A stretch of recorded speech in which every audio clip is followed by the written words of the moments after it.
Hello बच्चों, अस्सलाम वालेकुम। क्या हालचाल? बढ़िया एकदम। आप सभी बच्चों को हमारे और आपके इस प्यारे से चैनल पाकिस्तान डायनामिक वाले में खुश आमदीद कहते हैं। तो आज हम पढ़ने वाले हैं force on a current carrying conductor. जब एक कंडक्टर, देखिए सिंपल भाषा में हम कहना चाहते हैं कि अगर कोई कंडक्टर रहता है किसी मैग्नेटिक फील्ड के अंदर तो उस पर एक फोर्स लगती है, ये बात तय है। मतलब देखिए ना, अगर खुद एक कंडक्टर हो, करंट कैरिंग कंडक्टर हो, तो वो खुद अपनी एक फील्ड बनाता है। अब वो फील्ड बनाए हुए कंडक्टर को हम अगर किसी मैग्नेट के पास रख दें तो मैग्नेट भी तो अपनी एक फील्ड बनाता है। मैंने ये कहा कि अगर किसी वायर में से करंट पास करता है तो वो मैग्नेट बन जाता है, मींस आसपास मैग्नेटिक फील्ड बनाता है। तो सेम वही वाला कंडक्टर जो आसपास मैग्नेटिक फील्ड बना रहा था, जब उसको हम किसी मैग्नेट के पास ले जाएंगे या मैग्नेट्स के बीच में रखेंगे तो तब वो उस मैग्नेट की फील्ड में चला जाएगा। अब उस फील्ड में जाने की वजह से उसके ऊपर एक फोर्स एग्जर्ट होगी, तो इसको कहते हैं force on a current carrying conductor in a magnetic field. तो चलिए, ये चीज आपको आज एकदम से क्लियर होने वाली है, तो तब तक के लिए बने रहिएगा हमारे साथ, छोड़ के मत जाना बच्चों, ठीक है। अब हम बात करने वाले क्या है, तो लेक्चर आज हमारा टॉपिक है force on a current carrying conductor. Current carrying मतलब ऐसा कंडक्टर जो करंट कैरी कर रहा है, मतलब मींस उसमें से करंट पास कर रहा है। Current carrying conductor in a magnetic field. Conductor in a magnetic field क्या बात करते हो। अब एक चीज मैं आपसे रिपीट करने जा रहा हूं बच्चों, ये हमारा क्लास 10 के लिए लेक्चर है। मैंने ये सेकंड ईयर के क्लास, यानी कि सेकंड ईयर की फिजिक्स जो है वहां पे भी ये टॉपिक है, वहां पे मैंने इस चीज को डिटेल में चर्चा कर रखा है। वहां पे इसके ऊपर डिटेल में मैंने बात कर रखी है, तो कैसे कैसे फार्मूले की डेरिवेशन होती है वो सारी चीजें वहां डिस्कस की है। अगर किसी बच्चे को चाहिए डिटेल में लेक्चर तो वो जहां की जगह देख सकता है। इतना तेज मत बोलो सर, आहिस्ता बोलो, ठीक है, आहिस्ता बोलता हूँ। देखिए यहाँ पे force on A current carrying conductor in a magnetic field, क्या बोल रहा है तू? देखिए मैं ये बोल रहा हूं, ये है हमारे कंडक्टर है ना, मेटल वायर है यार, इतना मोटा। तो अब ये वायर है, इसमें खुद का एक मैग्नेटिक फील्ड बनेगी, ये बात तो तय है। अगर इस वायर में, मींस अगर इस वायर को आप कनेक्ट कर देते हो बच्चों किसी बैटरी के साथ, तो होना क्या चाहिए, इसमें से करंट फ्लो करना चाहिए। मैं कुछ इस प्रकार से बना रहा हूं कि ये वायर थी, ये इसको कंडक्टर को आपने किसके साथ कनेक्ट किया, बैटरी के साथ। तो यहाँ पे रहा बैटरी का पॉजिटिव टर्मिनल और ये रहा बैटरी का नेगेटिव टर्मिनल। तो हमें पता है अकॉर्डिंग टू कन्वेंशनल करंट हमेशा बैटरी के पॉजिटिव टर्मिनल से लिया जाता है। तो यहां से आएगा करंट, आई आ गया, तो यहां से फ्लो करेगा। करंट की डायरेक्शन कुछ इस प्रकार से होगी, इसी डायरेक्शन होगी, ये करंट की डायरेक्शन होगी, मतलब करंट अपवर्ड फ्लो कर रहा है। तो फ्लेमिंग लेफ्ट हैंड रूल भी लगा सकते हैं आप यहाँ पे, नहीं तो राइट हैंड थंब रूल भी लगा सकते हैं। By using right hand thumb rule we can detect the direction of magnetic field. हम ये बता सकते हैं कि मैग्नेटिक फील्ड की डायरेक्शन क्या होगी और करंट की डायरेक्शन क्या होगी। तो राइट हैंड थंब रूल, अपना दाएं हाथ आगे करो बच्चों, ये है रहा दाएं हाथ, इसको क्या करेंगे, थंब जो है, दिस इज द थंब, हमें भी पता है ये थंब ही है, ठीक है। आप ये कह रहे होंगे ना, ये थंब ही तो है, मैं भी यही कह रहा हूं, ये थंब है। अब आपने थंब को करंट की डायरेक्शन में कर देना, ये रहा करंट की डायरेक्शन, यही तो हमने बैटरी इस हिसाब से लगाई। अगर करंट की डायरेक्शन ये है तो हम अपने फिंगर्स को कर्ल करेंगे। ये हमारा कंडक्टर है, ये करंट ऊपर जा रहा है, करंट ऊपर नजर आ रहा है, ये करंट ऊपर जा रहा है, इसकी डायरेक्शन में थंब को रखेंगे, फिंगर्स को इस तरह कर्ल करना है।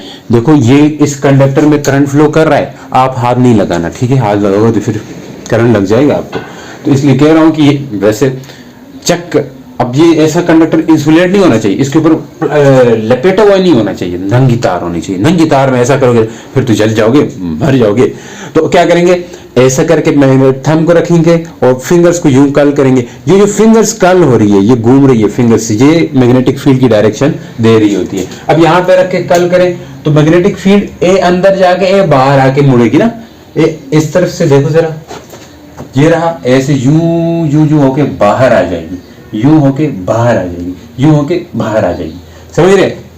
तो मतलब मैग्नेटिक फील्ड लाइन कुछ इस तरह होगी बच्चों, ऐसे, फिर इसके बाहर एक और बिला ए से, फिर बाहर और भी ए से, मीन्स मैग्नेटिक फील्ड, ये रही मैग्नेटिक फील्ड। क्या बोलती तू, सुन सुना आगे में खंडाला, ऐसा होगा, सुन सुना आगे में खंडाला। देखो भी ये मैग्नेट, ये कंडक्टर के करंट की डायरेक्शन थी, हमने फिंगर्स को यूं कर किया तो फिंगर्स अंदर जाके मुड़ गई, मतलब ये मैग्नेटिक फील्ड की डायरेक्शन आ गई, मैग्नेटिक फील्ड की डायरेक्शन आ गई। तो यहाँ मैग्नेटिक फील्ड की डायरेक्शन हमने तो निकाल दी है। हमारा मेन मुद्दा क्या है, जब मैग्नेटिक फील्ड के अंदर कंडक्टर को रखते हैं उसमें एक मैग्नेटिक फोर्स लगती है, एक फोर्स लगती है जब करंट कैरिंग कंडक्टर। अब इसी कंडक्टर को उठा के मैंने मैग्नेट के बीच में रख दिया। बात को समझो बच्चों, बात को समझो। हमने क्या किया, इस कंडक्टर को मैग्नेटिक फील्ड में लेकर गए, मतलब यहां से यही वही करंट की डायरेक्शन है। तो ये आपकी बैटरियां रही, इसको हम ले गए हैं कहां पे, मैग्नेट के बीच में। अब इसकी खुद की भी फील्ड होती थी खुद की भी फील्ड थी। अब हमने किसी मैग्नेट में रखा तो वहां मैग्नेट की भी फील्ड है। जब एक करंट कैरिंग कंडक्टर जिसकी खुद की भी फील्ड होती है, जिसकी अपनी खुद की भी दुनिया होती है, अब उसकी खुद की दुनिया को भी लेके गए हम और किसी और की दुनिया में लेके गए। किसी और की दुनिया मतलब किसी और के मैग्नेटिक फील्ड में, यानी कि मैग्नेट की मैग्नेटिक फील्ड में लेकर गए हैं। तो ये रहा मैग्नेट, इसकी मैग्नेटिक फील्ड में हम लेके जाएंगे तो तब इसके ऊपर फोर्स लगनी तो बनती है यार, फोर्स लगेगी। अब उस फोर्स की डायरेक्शन भी हम निकाल देंगे, फोर्स की डायरेक्शन भी निकाल देंगे। आपको यहाँ डेरिवेशन से ज्यादा मैग्नेटिक फील्ड और फोर्स कैसे लगती है ये चीजें समझनी जरूरी है क्लास 10 के अंदर। बाकी किसी कॉम्प्लिकेटेड चीज में मत जाइएगा। अगर जाना है, ज्यादा शौक है तो जाइए। फिर हमारा क्लास 10 का लेक्चर है तो यूट्यूब के सर्च बार में जाके लिखे पाकिस्तान डायनेमिक वाला, फोर्स आने current carrying conductor by Pakistan dynamic वाला कर दे तो आपको मिल जाएगा लेक्चर। तो क्या बात कर रहे थे हम, तो मतलब इसको हमने रख दिया किसी मैग्नेटिक फील्ड के अंदर। तो ये रहा पॉजिटिव टर्मिनल, ये रहा नेगेटिव टर्मिनल, ये डायरेक्शन होगी करंट की। करंट आया, यूं गया और यूं आया, ठीक हो गया। हम कन्वेंशनल करंट की डायरेक्शन मान रहे हैं बच्चों, कन्वेंशनल करंट की डायरेक्शन मान रहे हैं। अब यहां से इसकी खुद की भी फील्ड होगी, जरा खुद की फील्ड होगी और फिर मैग्नेट की भी मैग्नेटिक फील्ड होगी। ये बात तो तय है, ये बात तो तय है, ये बात तो तय है। अब ये करंट की डायरेक्शन है तो हम थंब को रखेंगे ए से मैग्नेटिक फील्ड बनेगी। कैसे बनेगी मैग्नेटिक फील्ड, यूं करके दिखाओ ना बच्चों, यूं करके दिखाओ। ये मैग्नेटिक फील्ड होगी, देखो ए से जा रहे हैं ऊपर से नीचे से बाहर, ऊपर से नीचे से बाहर, ऊपर से नीचे से बाहर, तो ऐसा होगी।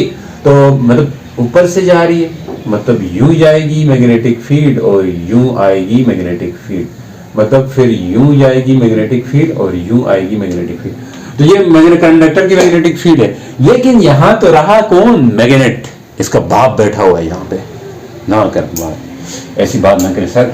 तो यहाँ में नॉर्थ पोल है, साउथ पोल है, नॉर्थ पोल से साउथ पोल की तरफ मैग्नेटिक फील्ड लाइन बनती है। ये तो आपको पता है, नजर आ रहा है एकदम चक्कास से।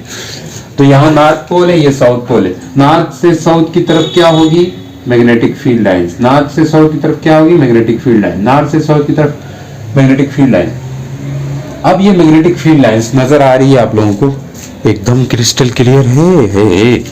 तो ये मैग्नेटिक फील्ड लाइंस है। अब आपने क्या करनी, फ्लेमिंग लेफ्ट हैंड रूल का यूज करना है। किसके लिए, कि यहाँ मैग्नेटिक फोर्स लगेगी। हमने यही टॉपिक तो पढ़ा था, जब किसी करंट कैरिंग कंडक्टर को मैग्नेटिक फील्ड में रखते हैं तो उसके ऊपर फोर्स लगती है। हमने वो फोर्स की डायरेक्शन निकालनी है, तो हम निकालेंगे by using Fleming left hand rule, by using Fleming left hand rule. बच्चों अपना बायां हाथ आगे करो। तो देखो बच्चों, मैंने शूट लेक्चर सारा किया था लेकिन कमबख्ती से बीच में क्या हो गया, मोबाइल रुका हुआ था। तो क्या हो रहा है कि फ्लेमिंग लेफ्ट हैंड रूल का इस्तेमाल करना है हमने। इस कंडक्टर में फोर्स की डायरेक्शन क्या होगी, इसके लिए हम क्या करेंगे, अपने दाएं हाथ को आगे करेंगे और यहाँ पे क्या हो गया हमारे पास फोर्स, थंब फोर्स देगा, ये मैग्नेटिक फील्ड है, ये करंट। तो आपने करंट की डायरेक्शन में मिडिल फिंगर दरमियान वाली करनी है। दरमियान वाली फिंगर को आपने करंट की डायरेक्शन में करना है। जब करंट की डायरेक्शन में करेंगे तो ये करंट की डायरेक्शन आएगी और ये मैग्नेटिक फील्ड, और मैग्नेटिक फील्ड इससे ऊपर की तरफ है तो हम ऊपर रखेंगे ये फोर फिंगर, मतलब अपनी शहादत की उंगली इसको ऊपर रखें। इसको जो है करंट की डायरेक्शन में करें तो फोर्स इनवर्ड आ रही है। यहाँ पे फोर्स किस तरफ आ रही है, इनवर्ड फोर्स आ रही है, इनवर्ड फोर्स की डायरेक्शन लग रही है, मतलब इनवर्ड है।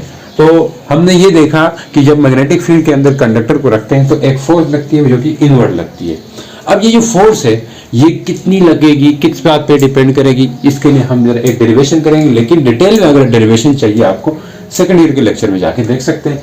तो हमें ये पता है कि जितनी लेंथ रहेगी इस कंडक्टर की, जितनी लेंथ ज्यादा होगी उतनी फोर्स ज्यादा लगेगी, यानी कि एफ फोर्स ज्यादा होगी, एफ फोर्स ज्यादा होगी। और जितनी मैग्नेटिक फील्ड होगी, यानी कि यहाँ मैग्नेट जो स्ट्रॉन्ग मैग्नेट्स हो, बड़े बड़े मैग्नेट हो, उनकी वजह से मैग्नेटिक फोर्स भी ज्यादा होगी, मतलब फोर्स ज्यादा लगेगी। और मैग्नेटिक फील्ड ये मैंने लिखा हुआ था पहले समझाते हुए, लेकिन अभी फिर उसी को लिखा हुआ समझा रहा हूँ, ठीक है। तो मैग्नेटिक फोर्स उतनी ज्यादा होगी जितना करंट ज्यादा होगा, यानी कि इस कंडक्टर में से जितना ज्यादा करंट फ्लो करेगा उतनी मैग्नेटिक फोर्स भी ज्यादा लगेगी। तो इन तीनों को कंबाइन करें, फिर F इक्वल टू BIL आता है। तो बिल के इक्वल होगा, कांस्टेंट आता है लेकिन उस कांस्टेंट की वैल्यू 1 होती है, यहाँ पे बिल आ गया।